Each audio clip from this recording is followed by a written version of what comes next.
Welcome to the Tradies in Business podcast with your hosts Warwick Bidwell and Nicole Cox.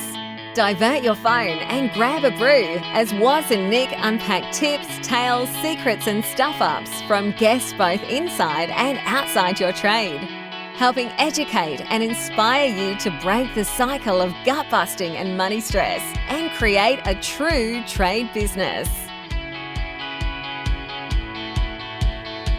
G'day, listeners.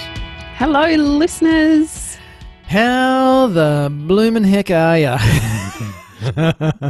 Hopefully you're feeling #not shit. Oh, nice work, Coxie. Just tying it into yesterday. All my troubles seemed so far away yesterday. Yes, we did have a pretty good, it was an interesting toolbox talk yesterday for our trade desk, drawing board and tradiepreneur members that we do every Monday morning. You talked about being not shit. Yeah, it was short, sharp and shiny, which is quite unusual for you and I. Normally we're pretty good on the old waffle, but we weren't yesterday. Really we're in and out in 12 minutes. And so today we're going to talk about a fantastic way to increase the level of #not shitness in your life and your business by reducing your money stress. If you want to. I don't know. Do you really want to reduce your money stress? Yes, please. People wouldn't really have any money stress at the moment, would they, Nicole? Of course not. Don't be ridiculous. We're deep into the Rona. Take two. And for some of us, round two. Hopefully round 2 of 2, but we'll see how that all unfolds. And so we're going to talk today about money stress in your trade business, and not so much, we don't really care how it came about. It just is. We're not going to talk about the past. We're going to talk about how to actually reduce it. We're going to talk about the way forward. Ooh. In a completely non-wanky way. Are you going to be like a lighthouse or a beacon for everybody to follow? I'm just beaconing everywhere, Nicole. It's just my lily white skin coming to the end of a Tasmanian winter. just take my shirt off and I'll shine my light everywhere. But Coxie and I have put our heads together virtually because we can't do it actually physically. No. Not that we probably do that. We butt heads. We don't butt heads very often, Coxie. No, I can only think of never. You'd win anyway. Your head's rubbish. Much harder than mine, I'm sure. But there's 3 key ways that we reckon you can reduce your money stress in your trade business. We do, and we speak with a bit of a voice of experience here. Not only have we had our own money stress in our various business forms at times, but we also work, obviously, with a lot of trade business owners, and we observe where their money stress is coming from, which obviously then leads us into, we've got a few ideas here that might help you avoid some of those pitfalls. So strap yourselves in, get ready for the ride, get some answers. It's a Tuesday. I'm going to leave that alone. They are. So these 3 things have come from our observation of what has been working for our members, especially our premium members. So trade desk, drawing board, tradiepreneurs, people we're working with at various levels in their business.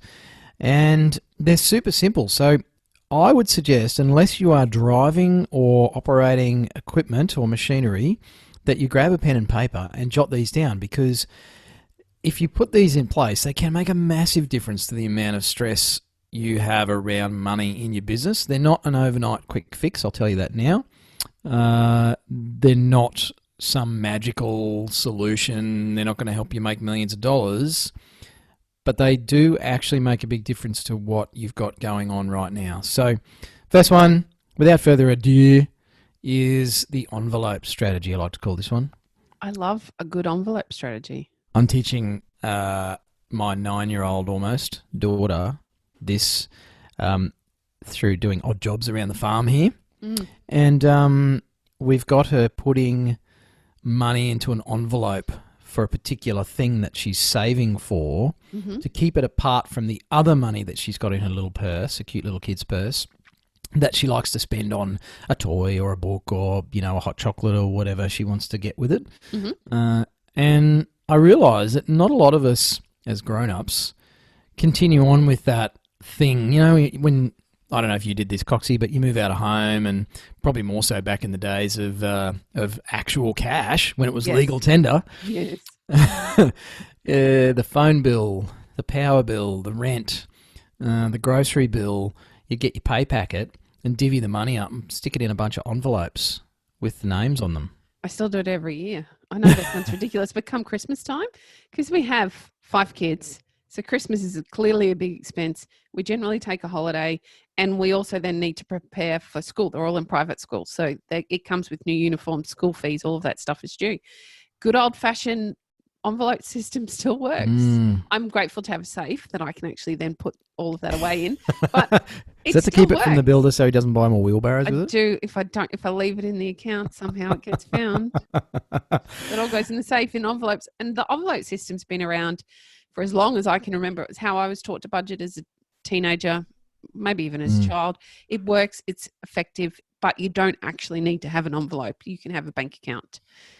Yeah, and that's the cool thing now is a lot of banks, and certainly the major bank that I use, unfortunately, is you can set up as many accounts as you want for free. They're all online. It's a piece of cake, and you can actually set up automatic direct debits for the amount of those bills or categories that you need to allocate cash towards in your business. And one of the most common ones that I know you and I nail our members on quite frequently is things like GST and tax, is putting that aside, because that's nasty if you don't have that put aside and you get your BAS done quarterly and your bookkeeper gives you the BAS and it's like, hey, here's how much you need to pay to the government. And you're like, whoops, kind of spent that on wheelbarrows. It's a horrible surprise. They were wine days, I can recall. In fact, we just laughed about this conversation. Is that because you were whining or because you needed to drown your sorrows? Yes, they were those in the early few years of business before we really had a grasp of ensuring the money was in the bank and we hadn't spent it. When the bookkeeper came, there'd always be a phone call after the bookkeeper left. I think you better pick up a bottle of wine on the way home today, Builder. We're going to be needing that when you see what I'm about to show you. We got some creative problem solving to do. We do. But I have a really good tip, actually, on the whole having a bank account for that money put aside. Do it with a different bank, one that's a little bit harder to log on to or a little bit harder to draw the money from. So you can't just do a direct transfer. And because you most likely, as a trade business owner, you're looking at your bank almost every day or quite frequently at the very least. If you can't actually see that account where there's positive cash, you won't be tempted to pull on it. You will not forget that it's there, but it won't be a constant reminder every day that, oh, there's $10,000 sitting in that account. I've got some bills due. That might be where I pull it from. Yeah. Make it a different bank. And there's been a lot of people pick up the Barefoot Investor stuff. Scott Pape. He's a financial planner that wrote a book called The Barefoot Investor. If you haven't seen it, a lot of people in Australia are familiar with it. And that is essentially what his book is based on, is the envelope strategy. So there you go. We're just as smart as Scott Pape. G'day, Scott, if you're listening to the show, mate. Profit First is also very much an envelope strategy. Yep, exactly. And so something that I've been doing for more than a decade with clients, with business owners, is having them set up a profit account. Yeah. And among others, a profit account, a tax account, a repairs and maintenance account, fancy accounting speak, they're called provisions. Provision for GST, provision for tax. And so it just comes down to go open a bunch of accounts. Don't do too many, but, maybe 3 or 4 accounts perhaps. As Coxie said, with another bank is fantastic, and I won't name any products because we don't want to endorse anything that might not be suitable, particularly in the financial space. But there are some banks that exist largely online, and they tend to like similar colours to us if you look at their branding. They have lots of free accounts, and it's kind of hard to get the money back out. Yeah. So by all means, strip off the GST every week from your main operating accounts, or every invoice. If you're not doing 1,000 invoices a week, just shove 10% of it in another account and you'll over budget for your GST, and then the excess you can stick in there for income tax as well. So it can be really simple. Set up a direct debit or just shove some money aside off every invoice or every week when you go check your P&L, which you should be doing. And just, set up some virtual envelopes for your bills. Love it. Or buckets. Or buckets. Wheelbarrows. What about cement mixers? Cement mixers. No, that's for the daiquiris. So first one is put some money aside. Use the envelope strategy in your business. And look, you could do it personally and you wouldn't go too far astray either. True. But the second one, I think, Coxie, that makes a massive difference is actually looking a little further ahead than the dashboard in the business car, to use that analogy. Yeah. Staring at the road just in front of the bonnet means you're going to smash through a lot of potholes and miss a whole bunch of pedestrian crossings, which was a real problem for me when I got my license as a young guy. Was it really? Me and pedestrian crossings, I didn't see them. You know how it doesn't compute in your brain certain things, like some things don't gel, and the whole pedestrian crossing thing, it took me a few lessons. Dangerous thing not to it's like, shit, pedestrian crossing, I've got to stop. But if you're staring at the road right in front of your car, you're not going to see the obstacles coming up, and it's going to make it really hard to avoid them. And people do this in their business. They're just literally opening up the banking every morning going, is there any money in the account? Can I pay bills today? Yeah, it's an interesting, I want to say paradigm, but I'm not sure if it's paradigm. But we talk often with tradies about having a clue what their cash flow might look like in the next couple of months. And 9 times out of 10, they look at me with a puzzled look as if to say, that's not possible. What did you just say? I can't do that. But in actual fact, you have a really good idea of how much work is coming in. You have a really good ability to think, you know what, I did a couple of quotes last week. I know they're going to come off in the next week or two.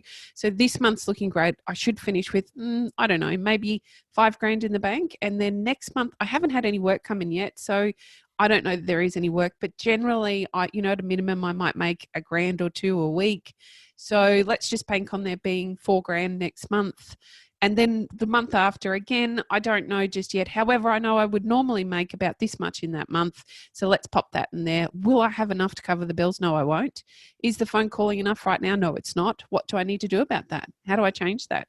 And it's as simple as having a good gut feel, as you do as a business owner, unless you're a brand new business owner and you haven't been in business longer than 3 months, it's impossible maybe in that first little bit to really predict what could possibly happen.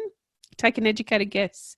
If you're any other business owner, you can take an educated guess. You can predict what is likely to happen. Now, it's not foolproof.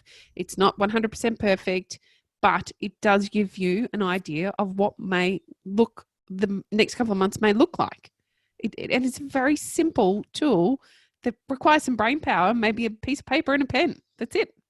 Yeah, and that was the thing I was going to add, Coxie, to that is putting it on paper or into a spreadsheet, a simple spreadsheet. I'll say simple again. It's so simple, that we've even put it inside the trade desk. Yes. So if you're listening to this and you're a trade desk drawing board member or above and you haven't downloaded the cash flow forecast template, it sounds tricky, it sounds complicated, it sounds all accountanty, and it's not. It's just looking a little further ahead, doing exactly what Coxie said, and then writing it down so you can go back to it next Monday morning when you do the same exercise again, because you do it weekly, and go, okay, well, we just won a job.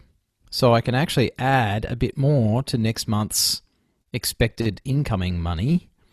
And I think I should probably cancel my subscription to, Toolbox Monthly magazine, and save $12 a month so I can reduce the amount of money that's going to go out next month. Oh, look at that. We're back in the black next month. And now you can free up a whole lot of headspace and 2 a.m. wake-ups because you have a lot more certainty about the future. And it's one of the big things that is causing a lot of ills with people during COVID times, Coxie, is a lack of certainty. You and I were talking about this earlier this morning to do with, our own personal lives where there's a lack of certainty with certain things and it causes a lot of stress. Yeah, it does. I think that what prevents a lot of tradies from taking the time to predict this stuff is how icky that it feels because they know there's not going to be enough money. So rather than just feeling icky and not actually knowing, imagine what it might look like to have a reasonable idea of what might be coming so you can make educated decisions around what you need to do as a business owner to make that look better. So I understand that. As I said, wine days, bookkeeper days for wine days. I understand what it feels like to be too frightened to look at your books, to understand what your money looks like. That's a yucky feeling, but it doesn't have to be that way. You can, sure, you'll feel yucky about it, but I guarantee you'll feel less yucky because you'll know what you need to do next. And if you don't know what to do next, you know that you need to find the advice on what to do next. It still puts you in a position of power. Not acknowledging that there's a problem or not looking into what the problem is only creates more stress, whether you understand that right now or not. Please give it a crack, give it a try. Forecast 2 months. 3's ideal, but just think about even what might happen in the next 2 months and see how that can make a difference for you and your business. It's what paramedics do, and my sister-in-law is a paramedic. If any of you listening to this have ever hurt yourselves, cut yourself, whatever, first thing you do is you get the boot off or the jacket off to have a look and assess the damage. It's like, okay, how bad is it? And if it's really bad, then you can take appropriate action. And if it's not that bad, then it's like, oh, it's not as bad as I thought. A Band-Aid will fix that, which is pretty much the case for every tradie accident, I think. It'll buff out. But, you need to triage is a fancy word for it. And it's just that assessment of, okay, how bad is the cash gap? How bad is it that we're going to be short next month?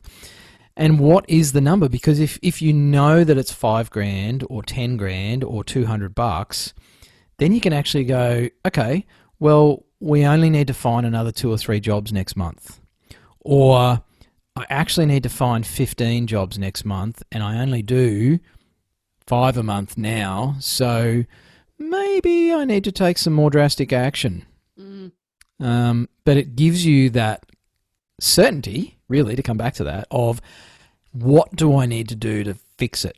And I think there's so many people busting their humps, Coxie, and just driving themselves into the ground out of fear that there won't be enough next month. And they don't actually need to work as hard as they do or stress as much as they do because it's not that bad. And there's been a lot of cases where we've helped members put together a bit of a forecast, predicting the potholes that are coming up and go, it's not as bad as I thought. I know. We tend to act on that emotive response to that stress. And rather than look with clarity and certainty about what is actually coming, we're responding to what we feel is going to be a stressful situation. And yet it either A, may not be, or B, potentially could be, but there are steps you can always put in place to prevent it being the crash you think it's going to be. Yeah, absolutely. And that pretty much leads to, because part of that forecasting is about knowing this last thing. So the third point, listeners, around reducing your money stress is knowing something really fancy and jargony called your break even. It's got nothing to do with your last motorbike accident. No, it doesn't. And I remember every tradie that's ever sat in front of me and rolled their eyes when I said, do you understand what your break-even point is? Do you know how to get to that point? Do you know what needs to be taken into consideration to understand what that might be? Rolling of eyes every time. It's another uncomfortable thing to look at because generally your break-even point is much higher than you think it's going to be. So, Coxie, how do I work out my break-even? You talk to Warwick at tradiesandbusiness.com.au. I don't know, like, I don't actually enjoy numbers. I've just been doing them a lot over the years as a business owner and a coach and a sales manager and a building rep many years ago.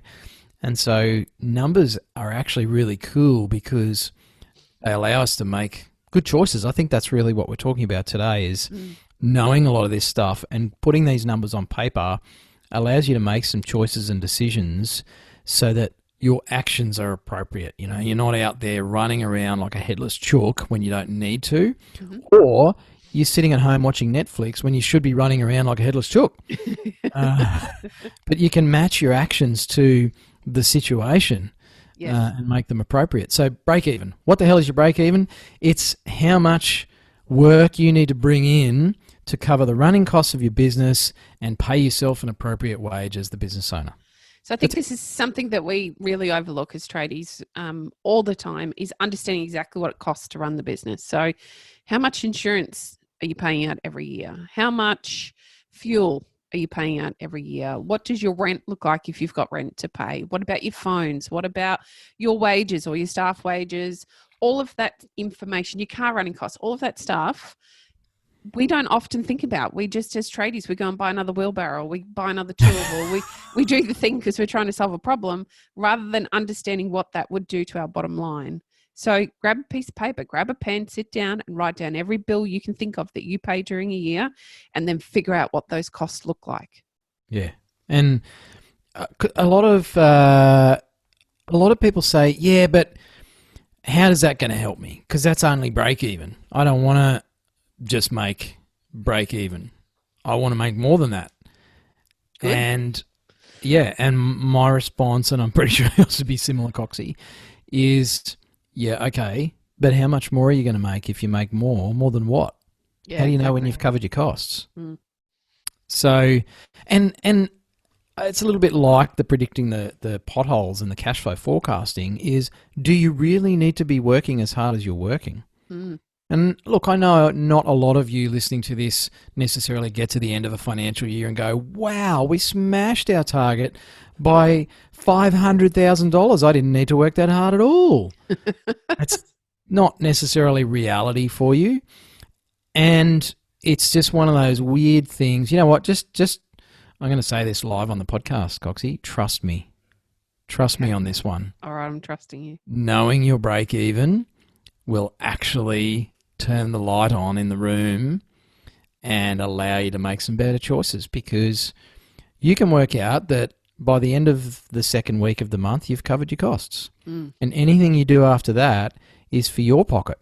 How much more motivating is that than just going like a hamster on a wheel for 29 days of the month before you actually look at your numbers and go, oh, you're actually doing all right.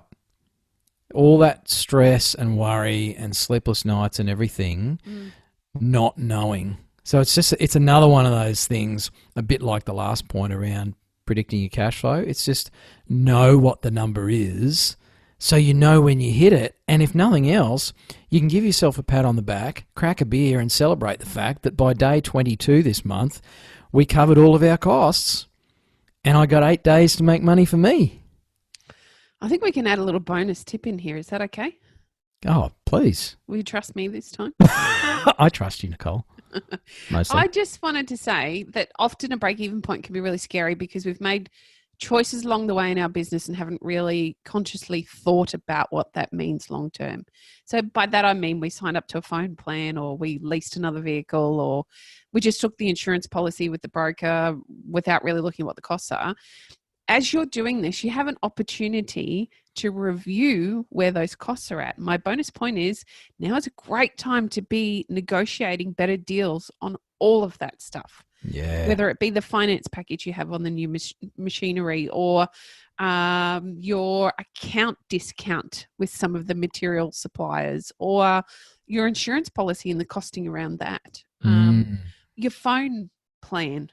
All of that stuff can be negotiated as you work through this process. There's a bonus point, that will save you a bunch of money, because just even 1% off some of these things can have a massive impact to your bottom line at the end of the day, rather than going to the bank or the financial institution or the material supplier. For what reason? Isn't it better in your pocket? And also a bonus point, Coxie, Ooh, if you trust me. I do. Is those reductions mean you have to work less. Yes. As well. If you're already making a profit and, you're getting a basic wage out of your business perhaps, those cost reductions get magnified because of the way margins and everything work, and we won't go into that in detail in the episode, but if you can reduce your outgoings, that means you don't need as much incoming, which means maybe you didn't have to work on Sunday. Maybe you can reduce your hours of work or how many jobs you take on by reducing how much money you spend. They're really simple tips, aren't they? They're just, we get so busy, we don't take the time to put this stuff in place. No. And big one, I reckon, that runs underneath all of this, Coxie, is making it concrete, putting it in writing. You know, go open the bank accounts and start the direct debit, make it a real thing. Put together a simple cash flow forecast on paper or on a spreadsheet so you can look at it, talk about it with your spouse or your staff. You know your break-even, calculate it. Again, there's a break-even calculator spreadsheet when you're a member of ours. It's a simple calculation to do. Put it on paper so you can look at it, make it real, because when you do that, then you can actually do something about it and you can change your behaviour, and that is the biggest thing around all of this, is changing your behaviour around money. So there we are. We've become the beacon for your life that you need right now. Put my shirt back on. There are our simple tips to reduce your money stress, because my God, who wants money stress right now? Isn't there enough stressful stuff going on? Yeah, just a few things. Yes.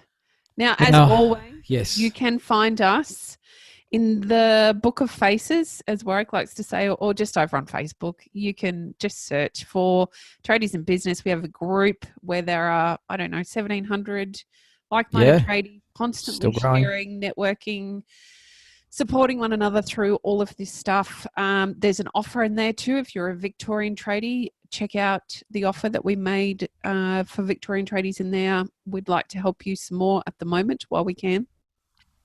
You can find us on the World Wide Web, tradiesinbusiness.com.au. And you can also find us on Instagram. Hashtag not shit. Not shit. If you remember, you would have seen yesterday's Toolbox Talk where we were reminding us all that life is not always shit, even though it might feel that way a bit at the moment for some of us, and to get involved with using the hashtag not shit. Take one photo every day, put it on your stories, remind us what's good. It might be that you had a warm pie. It wasn't cold today, it was warm. Or it might be that it was sunny, which meant that you were a little bit warmer on your job site today. Or it might be that you actually got to go to the job site today. Or it could be that fuel was 2 cents a litre cheaper. Whatever it is, take a photo, share it with us, hashtag not shit, tag Tradies in Business so that we can laugh along with you and enjoy some nicer things in life. But let's make this a bit fun too. We'd really enjoy that. Warwick and I are going to participate as well, which you can find over on our Insta feed. I'll keep throwing up some not shit photos and videos. And get amongst it, gang. Make sure you review those few points for your money stress. And if you need anything at all, hit us, as Coxie said, on the website or via the Facebook group. And there's plenty of stuff to help you out, so no excuses. Have a fantastic day. Hooroo. You've been listening to the Tradies in Business podcast with Warwick Bidwell and Nicole Cox. Find out more about today's guest, tools for your trade business, and other cool stuff at tradiesinbusiness.com.au.